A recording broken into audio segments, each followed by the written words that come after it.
This is the true story of a night shift worker who experienced an unimaginable terror while working alone in an old factory.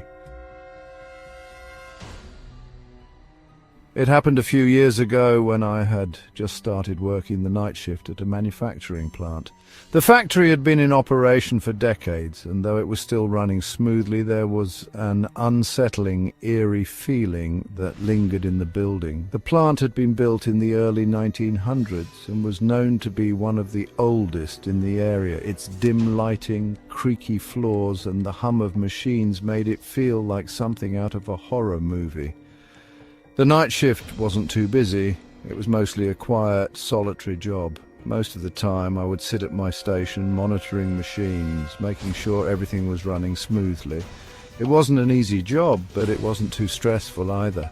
However, something about those long, quiet nights always gave me a strange feeling, as if I wasn't really alone.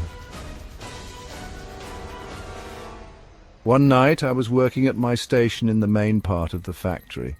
It was around 3 a.m., and the place was eerily quiet aside from the constant hum of the machines. I could hear the distant clatter of tools being dropped in the maintenance area, but other than that the place seemed abandoned. I knew it was just me and one other employee working the late shift in the building, so I wasn't too worried about the strange noises. However, as time passed, I started to feel more uneasy. I'd never been particularly superstitious, but there was something unsettling about the old factory.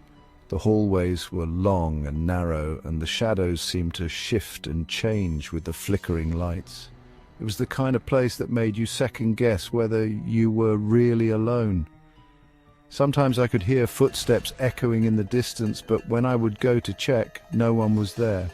I dismissed it as the sound of the building settling, but it kept happening night after night.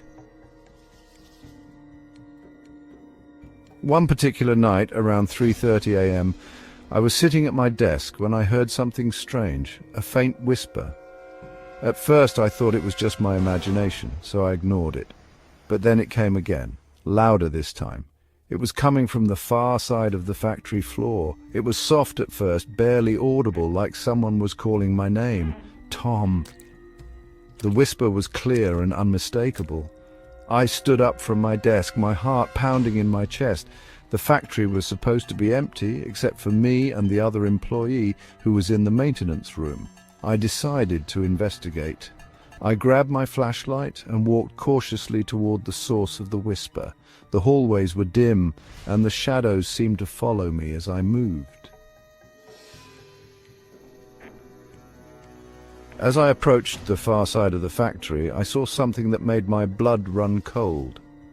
There, standing in the corner near the old machines, was a figure. At first I thought it was one of my co-workers, but as I got closer I realized the figure was completely still, motionless. It looked like a shadow, but it was solid, like it was made of the same material as the factory walls. Its outline was vague, like it was flickering in and out of existence. I called out to it, but there was no response. The figure didn't move. I took a few more steps forward, but then the whisper came again, this time louder and more urgent. "Tom, don't come any closer." My heart raced. I was frozen in place. The whisper felt real, as if it was coming from the figure itself. But the longer I stared, the more I realized that the figure wasn't human. It was wrong.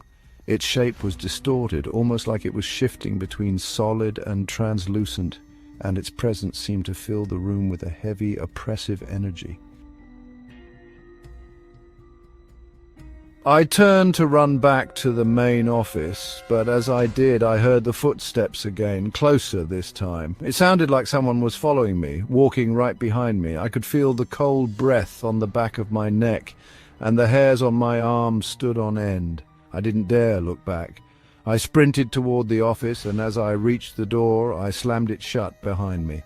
I locked the door and sat there, panting, trying to calm myself. The whispering had stopped, but the air felt thick and heavy, like something was watching me. I sat there in the dark, unable to move, waiting for the clock to strike the end of my shift.